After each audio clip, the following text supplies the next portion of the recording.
Hello there, my friends. My name is Stevie B. I am so happy to be back on the official Cubase YouTube channel, and I'm really excited to present a series of videos on the subject of writing, mixing, and mastering an indie rock track. We're going to build this song together from the ground up using a few guitars that I've got kicking around my studio here. I'm going to be recording some vocals, and I'm going to be using nothing other than Cubase plugins, virtual instruments, and samples throughout the series. Also, with the release of Cubase 13, we've got a bunch of great new features to dig into. I'm really excited about that. So before we get started here, let's take a quick listen to the final mix of the track that we're going to be writing together. Well, I've been tearing loose at the seams, and you've been standing in the way of my dreams. There ain't nothing that can hold me back. I'm living free, and it's all that I got. Well, Lord knows they'll try to break me down. I'm holding steady, and my heart's unbound. It's alright, it's alright. Alright, so in this video, we're going to keep it real simple, and we're going to put some basic ideas down and get the inspiration flowing. And throughout the entire series, I'll be sharing plenty of helpful tips about how I keep my workflow organized throughout the entire process, from the first few ideas to the finished master. In the second video of this series, we're going to take a look at the simple ideas that we put down in this video, and we're going to focus on arrangement. We'll also get more granular with our drum programming and our guitar ideas. We'll start to work in some tasty details and figure out ways to make the transitions stand out from one section of the song to the next. Video number 3 of this series will be all about vocals. I'm going to share some thoughts about writing great vocal hooks, and we'll take a deep dive into vocal processing. I'll also be adding some finishing touches to the song. And lastly, the 4th video in this series will be totally dedicated to mixing and mastering, again using only Cubase plugins. So if you want to catch parts 2, 3, and 4 of this series, make sure that you're subscribed to this channel and hit that notification bell so that you're the first to know when new content drops. All right, let's get into it. Okay, so let's take a look at this indie rock template. As far as templates go, this is about as bare bones as you can get. It's really simple. I've got a track set up here for drums. I got 2 electric guitar tracks, bass, acoustic guitar, and I have an instance of Retrolog set up here at the very bottom. Now I'll show you how each of these sound and how I've got the processing set up. It's very simple. And before I get into that, well, I'm thinking about templates. As you can see here, I like a very minimal approach. I don't really see the point in creating templates with like tons of pre-selected sounds. In this case, what this template's useful for is just getting the basic ideas down, and that's what we're going to do in this video. As I put the ideas down and the vibe of the track begins to develop, that will in turn dictate the direction that I want to take in terms of the processing that I use and extra layers, extra instruments that I add to this template. But initially, all I'm concerned about is what basic tools do I need to put the ideas down and get the ball rolling. And that's what we're looking at here. As far as sound selection goes, there is a few things that I do know for sure. And that is, for one, I want like a nice, tight, punchy, and intimate sound from the drums and the guitars. This track that we're going to write together, it's going to be in that edgy indie rock vein. Maybe something that has like a classic rock touch to it. So I'm not thinking like a big ambient stadium sound. I want to lean into a tighter and punchier vibe for this track. So maybe something that feels like it was recorded in a smaller studio room. So starting with the drums, I'm using a Groove Agent kit called Deep Into the Ground. And this is one of the alternative / indie kits. And it sounds like this. Got a nice tight organic sound to it. I do want to make a few small changes to it. Let's take a look at the mixer. And first of all, I'm going to push up the hi-hat in the mix because it's a bit low by default. We can also mess with the room and the overhead mics, and this will have a drastic effect on the sound of the drums as well, like pushing the room up, for example. Actually quite liked it where it was. Same with the overheads. Leave it around there. Now, I'll probably end up doing some sample blending with this kit when we throw our ideas down. But before I get into that, let's take a look at what I've got set up for guitars here. So I've got 2 electric guitar tracks set up. Let's pull these up and take a look at what's going on. So this guitar track is using the deluxe amp and the Tweed cabinet. I have a noise gate set up in my post effects, which is real convenient if you got noisy pickup issues.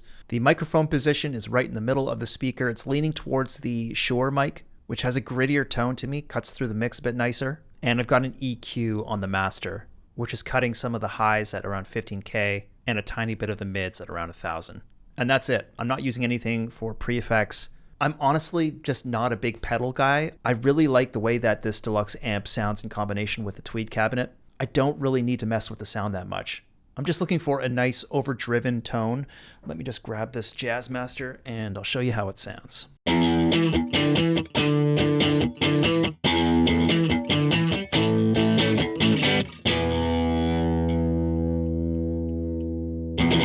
So this other guitar track that I'm using is a nice complement to the Deluxe. I'm using the British Custom amplifier and the Blackface cab. In post effects, I'm using just a little bit of overdrive, not too much. I have a gate as well. Microphone position is set in the middle of the speaker as well, a little bit further back and leaning quite heavily on the Shure mic. And I also have an EQ set up on my master, attenuating some of those highs around 15K and just slightly boosting some of these mids at around 2300. So this setup has a much more razor-like biting tone to it. And again, it's just a nice contrast to the Deluxe amp, which is a lot beefier.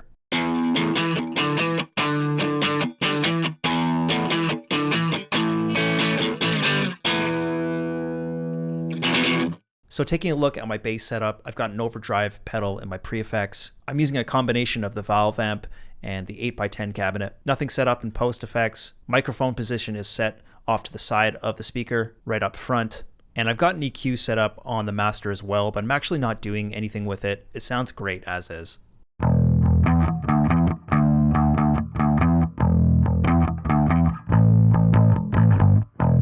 So again, I have an audio track here for recording acoustic guitar, but I have no processing whatsoever on the channel. I'll worry about the processing later as we start to develop the ideas for the track. And then I've got this Retrolog patch here called Aspen Leaves. I don't know if I'm going to use it, just kind of a cool sounding keys patch. I'll often pull up Retrolog for like keys or pads. It's handy to have in the template, so that's why it's there. Okay, so without further ado, let's throw some ideas down. So I got my tempo set at 140. Usually I like to start with a beat. That usually gets me inspired to start writing some guitar riffs. So let's just throw down a real simple, straight ahead rock and roll beat. All right, here we go.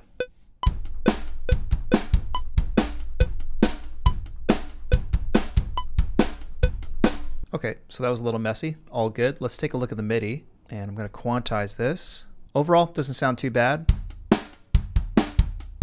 Just going to select these kicks and even out the velocity a bit. Maybe we'll bring them all up.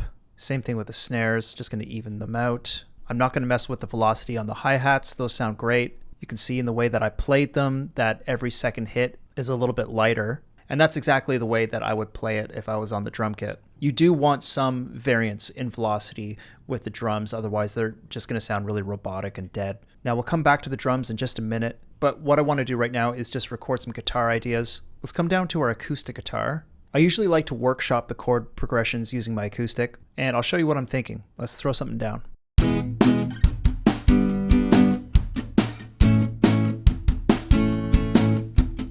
Cool, so real straightforward chord progression to kick things off here. How this is sounding, it kind of strikes me as having like a verse feel to it. I'm always humming along when I write these chord progressions. Like the verse would sound something like da da da da da da da da na na da da da da da da ba ba ba. That kind of thing, like in that vocal register roughly. So because this is intuitively feeling like a verse section to me, we need to come up with like a proper chorus or A section progression. And I'm thinking something real similar, like stay on E to start, but instead of going to G next, we can change it to D, for example. And I'm thinking like, you know, the vocals could be in a higher register. So let's throw that idea down and I'll just record it over the same beat.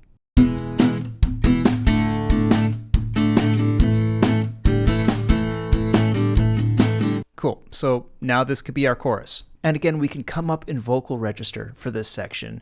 So something like da da ba ba ba da da da da da. That kind of thing. So the acoustic guitar here, we don't even have to keep it. I'm not necessarily committing to anything right now. I'm just laying the foundation for the ideas. In my mind, I'm hearing some electric guitar riffs. I think that could really drive the energy forward. So I'm going to grab my Jazzmaster and I'm going to record 2 different electric guitar riff ideas using the Deluxe Tweed.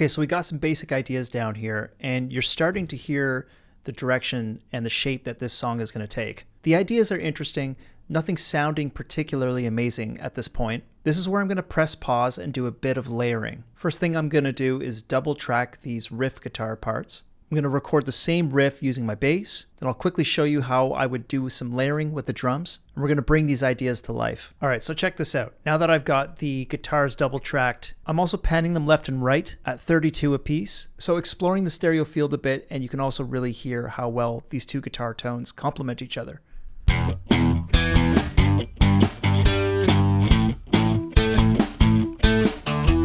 And the bass is in there, of course, too, which sounds really nice without the bass.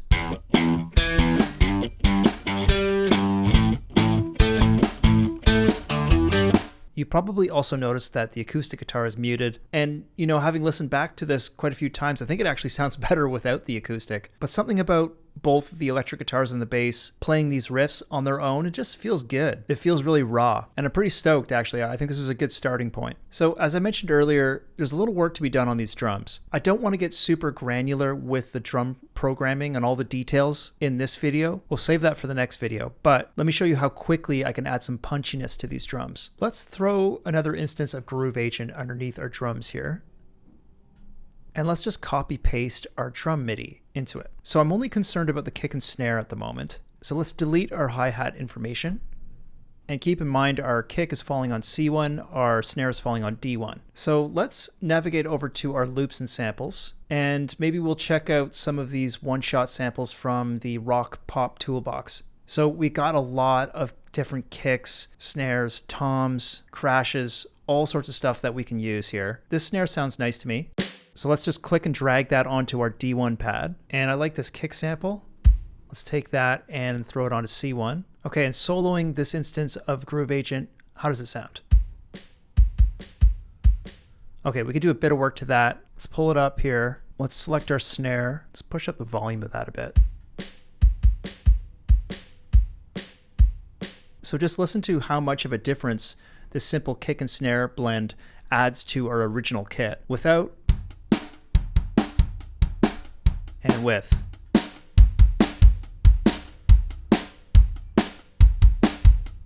Just sounds kind of thin and weak without it, but we're adding a lot of punch and low end to the drums with these two samples. It's great. It's pretty high in the mix right now. I might bring it down a bit, but listening in with the whole mix again.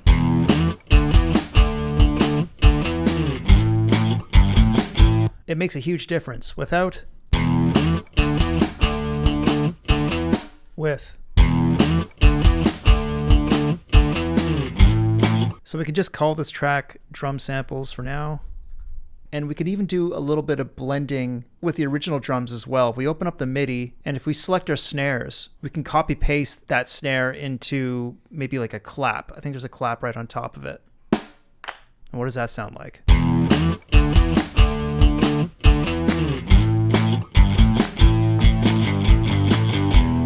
Instantly add some cool vibe to it. Now, when we throw in some other percussive samples and we do a bit of work to the drums to like add some fills, also adding in like the crashes, open hi-hats every now and then, not to mention we'll throw all of these elements into a drum group. We can do some processing on that group. When we get to that point, I'll show you how to make these drums really pop in the mix. But as for now, we're off to a good start. These sound pretty cool. So last thing I'm going to do here is just put some cheap organ down. This patch is literally called cheap organ. It just sounds like this.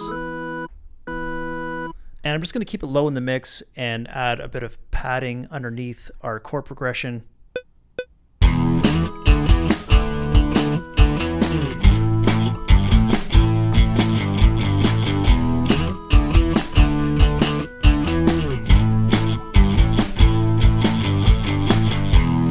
And maybe we'll try throwing a bit of reverb on that. So we'll just keep it kind of ambient in the background.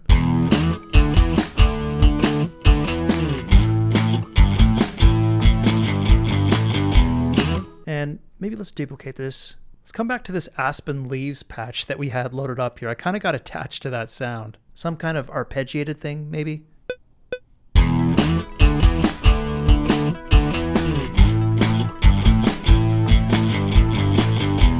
So I think we got ourselves a pretty good starting loop here. And believe it or not, we can create a great track out of these 2 ideas alone. Okay, that's gonna do it for this video. I really hope that you enjoyed that. I hope it got you fired up.